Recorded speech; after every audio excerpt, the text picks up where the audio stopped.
Good morning everyone, welcome to my YouTube channel commerce education. तो आज हम लोग अपना चैप्टर स्टार्ट करने वाले हैं बिजनेस स्टडीज़ का चैप्टर नंबर 1, जिसका नाम है प्रबंध की प्रकृति एवं महत्व। प्रबंध हम लोग इसमें nature and significance of management. प्रबंध को हम जानेंगे, प्रबंध क्या चीज़ होती है, यानी कि मैनेजमेंट क्या चीज़ है हमारा। हम काय के लिए हर चीज़ को काम को करने के लिए मैनेजमेंट करते हैं। किसी भी काम को करने के लिए पहले हम लोग मैनेजमेंट करते हैं।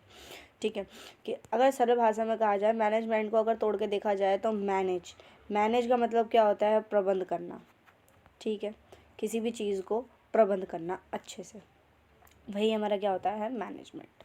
ठीक है, तो इसकी परिभाषा हम लोग इसमें जानेंगे। तो प्रबंध क्या है? सामूहिक क्रियाओं के सफल निष्पादन के लिए एक विशेष शक्ति की आवश्यकता होती है। कौन सी एक विशेष शक्ति? प्रबंध की आवश्यकता होती है। तो उसी शक्ति को प्रबंध कहा जाता है। जब किसी सामूहिक क्रियाओं को के लक्ष्य को आराम से अच्छे से विशेष शक्ति की उसे पूर्ण करना है, सफल करना है उसे, तो हमें प्रबंध की आवश्यकता होगी। ठीक है, प्रबंध आवश्यक है तो क्यों आवश्यक है? आवश्यक है ताकि प्रत्येक सामाजिक उद्देश्य की प्राप्ति में अपना अधिकतम योगदान दिया जा सके। सामाजिक उद्देश्य के बारे में हम लोग आगे जाके पढ़ेंगे, क्या होते हैं सामाजिक उद्देश्य। तो प्रबंध क्यों इसलिए आवश्यक होता है? क्योंकि प्रत्येक जो सामाजिक उद्देश्य होते हैं उनकी प्राप्ति आराम से की जा सके और अपना अधिकतम योगदान उसमें दिया जा सके। एक प्रबंध उसमें अपना अधिकतम योगदान दे सके। ठीक है, फिर एक और डेफिनेशन देखते हैं। काफ़ी डेफिनेशंस है, एक ही मतलब है उसका। इसका अभिप्राय उस प्रक्रिया से है, ये थोड़ा सा यहाँ पे गलत हो गया है, यहाँ पे प्रक्रिया है। ठीक है, ये उस प्रक्रिया से है जिसमें काम को कुशल एवं प्रभावी ढंग से करने के लिए कार्यों के एक समूह। कौन सा समूह? नियोजन, संगठन, नियुक्तिकरण, निर्देशन, नियंत्रण। प्रबंध के अंतर्गत प्रबंध के ये 5 कार्य होते हैं जिनके बारे में हम पढ़ेंगे, को संपन्न किया जा सके। ठीक है, इसमें हम इन 5 कार्यों को पढ़ने वाले हैं। ये प्रबंध के कार्य हैं। ठीक है, पहला चैप्टर हमारा ये है नेचर प्रबंध के बारे में। फिर सेकंड चैप्टर हमारा कुछ फ्यूल वगैरह के प्रिंसिपल्स वगैरह के, फिर बिजनेस एनवायरनमेंट के बारे में पढ़ेंगे। फिर ये जो 5 चीज़ें, इन 5 चीज़ों को हम लोग बिल्कुल डिटेल में पढ़ेंगे। क्यों ज़रूरत होती है इनका, इंपॉर्टेंस क्या होती है, एडवांटेजेस क्या होते हैं, डिसएडवांटेजेस क्या होते हैं, कैरेक्टरिस्टिक्स पढ़ेंगे इनकी, ये पढ़ेंगे हम लोग। लेकिन अभी ये प्रबंध के 5 कार्य होते हैं। क्योंकि पहले नियोजन किया जाता है, यानी कि प्लानिंग, फिर organizing, staffing, controlling and directing and controlling. ठीक है, सबसे इजी डेफिनेशन जो आपकी बुक में भी दी गई है, सरल शब्दों में कहा जाए तो प्रबंध एक वो प्रक्रिया होती है जो उद्देश्यों को कुशलता से प्राप्त करने के लिए कार्य को करती है। जो अपने उद्देश्य, जितने भी हमारे उद्देश्य हैं उन्हें हम अच्छे से कुशलता से प्राप्त कर सकेंगे, उसके लिए जो भी कार्य किए जाते हैं वो हमारा प्रबंध होता है। ठीक है, प्रक्रिया से हमारा क्या मतलब होता है? प्रक्रिया का अभिप्राय, ये इधर गलत हो गया है, काफ़ी जगह गलत हो गया है, क्योंकि ये नोट्स मैंने ही बनाए हैं। ठीक है, मेरे ही बनाए हुए नोट्स हैं, होप सो आपको समझ आए। तो प्रक्रिया, इसका अभिप्राय जो है कि निर्धारित क्रम में दिए गए प्राथमिक कार्य अथवा क्रिया से है। प्राथमिक कार्य या फिर क्रिया जो प्रबंध द्वारा किसी कार्य को पूरा करने के लिए किया जाता है। ठीक है, सीधे भाषा में कहा जाए तो जितने भी प्रबंध के कार्य हैं, नियोजन है हमारा, संगठन है, नियुक्तिकरण है, निर्देशन है, नियंत्रण है, इसकी ये उम्मीद की जाती है कि वह इन कार्यों को दिए गए क्रम में ही किया जाए। ठीक है, जो भी प्लानिंग है, ऑर्गेनाइजिंग है, स्टाफिंग है, कंट्रोलिंग है, ये सब एक क्रम में होता है, ऊपर नीचे नहीं करा जा सकता इसे। ठीक है, इसीलिए ये निर्धारित किया जाता है, ये जो प्राथमिक कार्य हैं इनको ये एक उम्मीद करी जाती है कि ये कार्य एक क्रम में ही होंगे, ऊपर नीचे नहीं होने चाहिए। पहले हम प्लानिंग करेंगे, ऑर्गेनाइजिंग करेंगे, फिर स्टाफिंग करेंगे। इनके बारे में भी हम जानेंगे अभी कि क्या चीज़ होती है, इनकी डेफिनेशन जानेंगे। ठीक है, फिर उसके आगे है, फिर आता है हमारा प्रभावपूर्णता। प्रभावपूर्णता क्या होता है? हमने अभी बोला कि 3 तरह से किया जाता है ना। अपने उद्देश्यों को हम प्रभावपूर्ण कुशलता से किया जाता है। पहले हमने प्रक्रिया पढ़ी, क्या प्रक्रिया होती है? प्रक्रिया क्या होती है? हमारी प्राथमिक कार्यों को क्रम वाइज करना होता है हमें। अब फिर आता है हमारा प्रभावपूर्ण कैसे हम उन उद्देश्यों को प्रभावपूर्ण व कुशलता से प्राप्त करने के लिए क्या करते हैं? प्रभावपूर्ण का मतलब क्या? इसका अभिप्राय काम को समय पर पूरा करने से होता है। प्रभावपूर्ण माने समय पर पूरा करना। इसका उद्देश्य ये एक तरह से इसके डिफरेंस भी है। इसका उद्देश्य अंतिम परिणाम को प्राप्त करने से होता है और किसी से नहीं। इसका मुख्य केंद्र क्या होता है? समय। कम से कम समय में हम लोग अपने काम को पूरा कर सकें। इसका सिर्फ अंतिम परिणाम से मतलब होता है क्या रिजल्ट आता है इसका, ठीक है। फिर आता है हमारा कुशलता। कुशलता इसका अभिप्राय जो है ये गलत है। यहाँ पे काम को ठीक एवं न्यूनतम लागत पर करना है, बिल्कुल ठीक, एकदम सटीक और न्यूनतम लागत पे, यानी कि जितना जो हम काम कर रहे हैं उसे कम पैसों में हम लोग निपटा सकें, ठीक है। इसका मुख्य उद्देश्य लागत और लाभ को अधिकतम करना होता है। लागत को कम करना है और लाभ को क्या करना है, अधिकतम करना है। इनका विश्लेषण करना होता है, एनालाइज करना होता है। कुशलता का मुख्य केंद्र क्या होता है, हमारा लागत। जितनी कम लागत लगेगी उतना ही काम हमें अच्छा करना है, कम लागत पर हमें लाभ ज़्यादा करना है अपना। प्रबंध की विशेषताएं जानते हैं। प्रबंध की हमारी विशेषताएं कितनी होती हैं, 7 विशेषताएं होती है प्रबंध की, जो हम इसी वीडियो में छोटे छोटे पार्ट्स में हम लोग करेंगे, इजी लैंग्वेज में, ज़्यादा नहीं। सबसे पहले आती है हमारी प्रबंध की विशेषता है। प्रबंध एक उद्देश्यपूर्ण प्रक्रिया होती है। क्या होती है, एक उद्देश्यपूर्ण प्रक्रिया होती है। क्यों होती है, प्रत्येक संगठन की जो स्थापना एक विशेष उद्देश्य के लिए की जाती है। कोई भी एक ऐसा संगठन तो है नहीं जो बिना मतलब के स्थापित कर दिया जाए, क्योंकि बेफालतू में तो कोई नहीं करता, ठीक है। प्रत्येक संगठन की, जैसे कि एक स्कूल का उद्देश्य क्या होता है, बेहतर शिक्षा प्रदान करना। एक कंपनी का उद्देश्य क्या होता है, ज़्यादा से ज़्यादा अपनी बिक्री में वृद्धि करना, है ना, इसीलिए की जाती है। प्रबंध जो है पूर्व निर्धारित उद्देश्यों की प्राप्ति के लिए संगठन में लोगों के प्रयासों को कम एक सूत्र में बांधता है। ये इधर थोड़ा गलती है। तो प्रबंध पूर्व निर्धारित उद्देश्यों की प्राप्ति के लिए, जो हमने पहले से प्लानिंग कर रखी है उसकी प्राप्ति के लिए संगठन के जितने भी सूत्र हैं, लोग हैं, उनको एक प्रयास में सूत्र में बांधता है। कौन, प्रबंध, ठीक है। पहली विशेषता क्या होती है, प्रबंध एक उद्देश्यपूर्ण प्रक्रिया होती है, जिसका तो ठीक है, क्यों होती है उद्देश्यपूर्ण, क्योंकि प्रत्येक संगठन की स्थापना एक विशेष उद्देश्य की प्राप्ति के लिए की जाती है। क्यों की जाती है, एग्जाम्पल, एक स्कूल की स्थापना शिक्षा प्रदान करने के लिए की जाती है, और एक कंपनी की स्थापना किस लिए की जाती है, बिक्री को अधिक करने के लिए की जाती है, ठीक है। इतना समझ आया। फिर आता है हमारा प्रबंध सर्वव्यापी होता है। प्रबंध सर्वव्यापी होता है मतलब ऑल परवेसिव। तो जो प्रबंध के सर्वव्यापी होने का अभिप्राय जो है कि उनकी आवश्यकता सभी जगह पर होती है। सर्वव्यापी का मतलब है सभी जगह पर होते हैं, तथा संगठन चाहे आर्थिक हो, सामाजिक हो या फिर राजनीतिक हो, प्रबंध की प्रक्रिया सभी जगह समान रहती है। फिर से बताते हैं, प्रबंध के सर्वव्यापी होने से अभिप्राय क्या है, इसकी आवश्यकता जो है सभी जगह पर रहती है, चाहे वो संगठन आर्थिक हो, इकोनॉमिकल हो, सोशल हो, पॉलिटिकल हो, यानी फिर आर्थिक हो सकता है, सामाजिक हो सकता है, राजनीतिक हो सकता है, ठीक है। इनकी जगह सभी जगह पर इनकी समान होती है। फॉर एग्जाम्पल, जैसे कि एक पेट्रोल पंप के प्रबंधक की उतनी ही आवश्यकता होती है, उतनी पेट्रोल पंप के प्रबंधन की उतनी ही आवश्यकता होती है जितनी कि एक अस्पताल में महाविद्यालय की, एक अस्पताल या फिर महाविद्यालय की, उसकी सर्वव्यापी है, ठीक है, क्योंकि वो चलता रहता है। सर्वव्यापी यानी कि हर जगह प्रबंध की। पेट्रोल पंप में लाइन से गाड़ियाँ पेट्रोल लेती हैं, अस्पताल में जितने भी मरीज होते हैं नंबर लगता है ना, एक प्रबंध है। ये क्या है, एक प्रबंध है, हर जगह इसकी ज़रूरत पड़ती है। एक प्रबंधक जो भारत में रहता है, प्रबंधक जो है भारत में रहता है, वही USA, जापान, जर्मनी में करता है। वही काम जो है वो USA, जापान, जर्मनी में करता है, ठीक है। वह इसे कैसे करता है, इसे भिन्न तरह से कर सकता है, भिन्न का संस्कृति, इतिहास, रीति रिवाज, भिन्नता हो सकती है इनमें, है ना, इसीलिए। अब कहा जाता है प्रबंध हमारा जो है बहुआयामी होता है, ऐसा कहा जाता है क्या, ये होता ही है, बहुआयामी होता है। प्रबंध को एक ऐसी प्रक्रिया नहीं है जिसका संबंध किसी एक विशेष काम से हो, ठीक है। प्रबंध कोई एक ऐसी प्रक्रिया नहीं है जिसका कार्य जो है एक काम से ही हो, बल्कि ये सब चीज़ों से मतलब रखता है अपना, ठीक है, बल्कि इसका संबंध कार्य, लोग व परिचालन से होता है। यही कारण है कि इसे बहुआयामी या त्रिआयामी भी कहा जाता है। एक नाम और आता है, त्रिआयामी भी इसे कहा जाता है। तो प्रबंध एक ऐसी प्रक्रिया नहीं है जो एक विशेष काम से ही मतलब रखेगा। ये कार्य, लोग, परिचालन, इनके मतलब हम पढ़ते हैं। कार्य का मतलब क्या है, लोग का मतलब क्या है, परिचालन का मतलब क्या है। सबसे पहले हम जानते हैं कार्य से हमारा क्या मतलब है। कार्य का प्रबंधन है। प्रत्येक संगठन की स्थापना कुछ कार्य करने के लिए की जाती है। जैसे एक विद्यालय की स्थापना शिक्षा प्रदान करने के लिए की जाती है, एक अस्पताल मरीजों का इलाज करने के लिए किया जाता है ना। तो प्रबंध एक बहुआयामी है। फिर आता है हमारा लोगों का प्रबंध करना। पहले हमने कार्य का जाना, अब लोगों। बड़े पैमाने पर तकनीक विकास, टेक्नोलॉजी का डेवलपमेंट हो गया होने पर भी लोगों से काम करवाना आज प्रबंध का एक मुख्य कार्य होता है। क्यों होता है कि प्रबंध के समक्ष जो है लोगों से संबंधित दो मुख्य उद्देश्य आते हैं, भिन्न मुद्दे उठते हैं।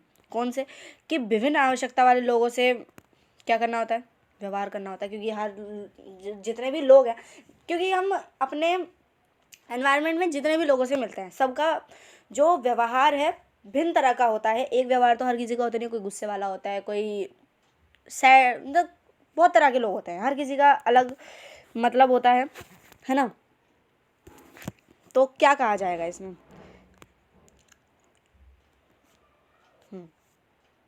हाँ, तो भिन्न तरह के ही होते हैं वैसे लोग। तो फिर इसीलिए लोगों से काम करवाना है हमें, तो भिन्न तरह, ये हमारा एनवायरनमेंट है, हमारे यहाँ भी लोग, यहाँ भी लोग, यहाँ भी लोग, यहाँ भी हैं, यहाँ भी हैं, ऐसे चलता है।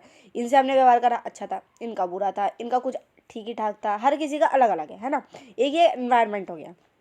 तो विभिन्न आवश्यकता वाले लोगों से काम करना होता है और लोगों के साथ उन्हें एक समूह मानकर व्यवहार करना होता है। ये नहीं कि ये काम मैं कर रहा हूँ, ये काम मैं करो, ये काम हम कर रहे हैं, मैं की जगह पर हम का उपयोग किया जाना चाहिए यहाँ पर विद्यार्थियों। ठीक है, चलो तो आगे जानते हैं परिचालन। दो चीज़ हमने जान ली।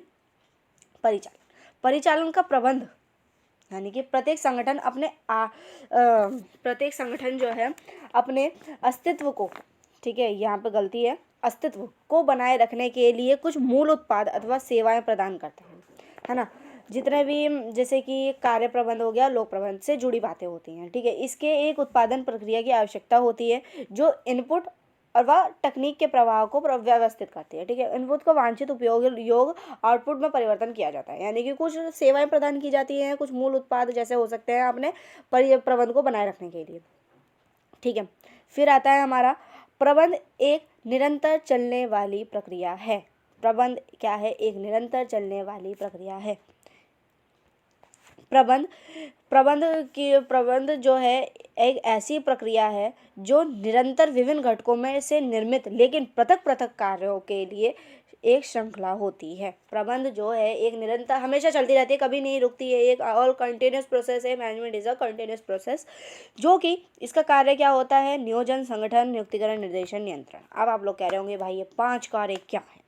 इन 5 कार्यों के बारे में हम लोग जानेंगे प्यारे बच्चों, लेकिन पहले हम लोग इन चीज़ों को हम पढ़ लें कि ये प्रबंध के कार्य होते हैं जो विभिन्न घटकों से निर्मित होता है लेकिन पृथक पृथक कार्यों की एक श्रृंखला में कार्य करता है, ठीक है। यानी कि ये कार्य साथ साथ सभी प्रबंधकों द्वारा हर समय प्रत्येक स्तर पर किए जाते हैं, ठीक है। प्रबंध क्या है? हमारा सामूहिक है। प्रबंध हमारा सामूहिक है। Management is a group activity. Group activity में काम किया जाता है। प्रत्येक संगठन उन लोगों का एक समूह होता है जिनकी आवश्यकता व संगठन ज्वाइन करने का उद्देश्य जो है भिन्न होता है, लेकिन सभी समान संगठन लेकिन जो है एक ही समान उद्देश्य की प्राप्ति के लिए काम को करते हैं। कोई कुछ करना चाहता है, कोई कुछ करना चाहता है, लेकिन इनडायरेक्टली उनका एम क्या होता है, उद्देश्य क्या होता है? एक ही होता है। इसीलिए एक सामूहिक क्रिया है, ठीक है। इनकी आवश्यकता तो भिन्न होती है लेकिन इनका उद्देश्य एक ही होता है, ठीक है। फिर इसके लिए एक टीम के रूप में काम करना होता है तथा दूसरी व्यक्तिगत प्रयत्नों को समान दिशा की ओर संचालित करने के लिए समन्वय की आवश्यकता होती है। समन्वय के बारे में भी हम पढ़ेंगे, समन्वय क्या होता है ये भी हम अभी पढ़ेंगे, बट अभी जो चल रहा है उसे करते हैं, ठीक है। सरल भाषा में कहा जाए तो प्रबंध जो है ये इम्पोर्टेंट है, डबल इन्वर्टेड कॉमा में। प्रबंध लाभकारी व गैर लाभकारी सभी जगह पर पाया जाता है। लाभकारी हो या गैर लाभकारी हो, सभी जगह पर प्रबंध पाया जाता है। प्रबंध की आवश्यकता हर जगह पर होती है। आप लोगों ने देखा होगा, आप लोगों की मम्मियाँ हर चीज़ को मैनेज करके चलती हैं, ठीक है। पापा की सैलरी आई, मैनेज कर रही है उसे, इतना पैसे यहाँ लगेगा, इतना पैसे यहाँ लगेगा, इतना पैसे यहाँ लगेगा। क्यों? क्योंकि हर काम अपने उद्देश्यों को प्राप्त कर सके, वो अपने उद्देश्यों को प्राप्त कर सके। उद्देश्य कैसे? सारे आप लोगों की फ़ीस भी चली जाए, ट्यूशन फीस भी चली जाए, स्कूल फीस भी चली जाए, फिर आप लोगों के खर्चे भी निकल जाए, घर का खर्चा भी निकल जाए। उद्देश्य है ना। अपने उद्देश्य को प्राप्त करने के लिए वो पापा की सैलरी को अच्छे से मैनेज कर रही हैं, ठीक है। फिर आता है हमारा प्रबंध एक गतिशील है। मैं क्या कहना चाहती हूँ? प्रबंध एक गतिशील कार्य है। प्रत्येक संगठन बदलते वातावरण में काम करता है। गतिशील, यानी कि management is a dynamic function. यहाँ ठीक है, प्रत्येक संगठन जो है बदलते वातावरण में काम करता है। वातावरण के अनेक घटक जैसे कि सामाजिक, आर्थिक, राजनीतिक, ये सदा बदलते रहते हैं। ये हमारे प्रबंध के उद्देश्य हैं। ठीक है, इनके बारे में हम अभी आगे पढ़ेंगे, जो कि हमेशा बदलते रहते हैं। इन परिवर्तनों का सफलतापूर्वक सामना करने के लिए एक संगठन को वातावरण की आवश्यकता अनुसार स्वयं में वह अपने उद्देश्यों में परिवर्तन करना पड़ता है। अगर ये बदल रहा है तो अपने उद्देश्यों में भी परिवर्तन हमें करना पड़ेगा। इसीलिए प्रबंध एक गतिशील कार्य है। अतः प्रबंध एक गतिशील कार्य है, इसे बदलते वातावरण के अनुसार अपना काम को करना पड़ता है। ठीक है, दैट्स इट। उदाहरण के लिए देखा जाए तो फास्ट फूड क्षेत्र की एक बड़ी कंपनी है मैकडॉनल्ड्स। आप लोगों ने पढ़ा होगा, बहुत आप लोग मैकडॉनल्ड में भी जाते होंगे। ने भारतीय बाजार में टिके रहने के लिए स्वयं की खान पान सूची में क्रांतिकारी क्या करा, परिवर्तन किए। बहुत सी चीज़ें मैकडॉनल्ड में काफ़ी परिवर्तन है। ठीक है, सातवां एंड लास्ट फिर हम लोग पढ़ेंगे उसके उद्देश्य। प्रबंध एक अमूर्त शक्ति है। प्रबंध की उपस्थिति को सिर्फ महसूस या फिर अनुभव किया जा सकता है। प्रबंध को हम देख सकते हैं, छू तो नहीं सकते ना, तो ये क्या है, एक छुआ नहीं जा सकता। ये क्या है, एक मेंटल एक्सरसाइज है। ठीक है, management is a intangible force या फिर इनविजिबल भी कहा जा सकता है। ठीक है, होप सो आप लोगों को समझ आ रहा होगा बच्चों। वैसे भी मैं आप लोगों को बहुत सिंपल सी लैंग्वेज में करवाने की कोशिश कर रही हूँ, तो आप लोग भी पूरा कॉन्सेंट्रेट करिए। फिर आता है हमारा प्रबंध के उद्देश्य मेन। ठीक है, ये आज का हमारा लास्ट टॉपिक रहेगा, क्योंकि छोटे छोटे पार्ट्स में हम लोग बस समझने की कोशिश करेंगे। ज़्यादा लंबा हम नहीं जाएंगे, डिटेल में नहीं, क्योंकि बोर हो जाएगा ज़्यादा लंबी वीडियोज़ में। और हिंदी मीडियम में मैं इसलिए लेके आई क्योंकि इंग्लिश मीडियम के लिए बच्चों के लिए काफ़ी सारे, बट हिंदी मीडियम के लिए कोई नहीं है, तो मैं आप लोगों को करवाऊँगी। ठीक है, डोंट वरी, आप लोगों का सारा सिलेबस भी होगा, बहुत अच्छे से होगा, बहुत अच्छे आपको नोट्स भी मिलेंगे, आराम से होगा आपका काम। चलिए, तो आप इसी नोट्स को आप लोग फॉलो कर सकते हैं, क्योंकि मैंने ही बनाए हैं नोट्स, और ऐसा कोशिश करिए कि सरल शब्दों में मैंने ही लिखा है, क्योंकि आप लोगों को अच्छे से समझ आ सके ये। ठीक है, प्रबंध के उद्देश्य हम पहला जानते हैं। संगठनात्मक उद्देश्य होता है हमारा, क्या होता है, ऑर्गेनाइजेशनल ऑब्जेक्टिव्स, संगठनात्मक उद्देश्य। तो संगठन में उपलब्ध मानवीय एवं भौतिक संसाधनों का उपयोग अधिकतम संभव लाभ के सभी विद्यार्थियों, एक मिनट, हाँ, इसका अभिप्राय संगठन में उपलब्ध मानवीय एवं भौतिक संसाधनों का उपयोग अधिकतम संभव लाभ के लिए हितार्थी होगा यहाँ पे, कि हित को ध्यान में रखते हुए करना है। कहने का मतलब ये है, जितने भी हमारे संगठन में मानव और भौतिक संसाधन उपलब्ध हैं, उनका अधिकतम संभव लाभ के लिए सभी हितार्थी, कौन से, अंशधारी जो है हमारे शेयर होल्डर्स, कर्मचारी, वर्कर्स, ग्राहक, कस्टमर, सरकारी, गवर्नमेंट के हित में ध्यान रखते हुए इन सब कामों को हमें करना रहता है। इसका उद्देश्य क्या होता है, व्यवसायिक में आर्थिक उद्देश्य क्या होता है, जीवित रहना। सबसे पहला, किसी भी व्यवसाय का आधारभूत उद्देश्य अपने अस्तित्व को बनाए रखना होता है। इसके लिए संगठन को पर्याप्त धन कमाना चाहिए, ताकि लागत को पूरा ध्यान दिया जा सके। ठीक है, दूसरा इसका उद्देश्य होता है लाभ पर। ठीक है, एक संगठन को अगर जीवित रहना है तो उसे लाभ कमाना ही होगा, है ना। ये सिंपल सी बात है, थोड़ी सी बढ़ोतरी, है ना। एक संगठन अगर जीवित रहने के लिए लाभ कमाएगा तो वह बढ़ोतरी करता रहेगा। प्रॉफिट हो रहा है तो हमारा बिजनेस क्या कर रहा है, डेवलप कर रहा है, तो ये दोनों साथ साथ चलती है ना। निरंतर उसका विकास होता रहेगा जब लाभ कमाएगा तो। फिर आता है हमारा उसके बाद आता है हमारा सामाजिक उद्देश्य।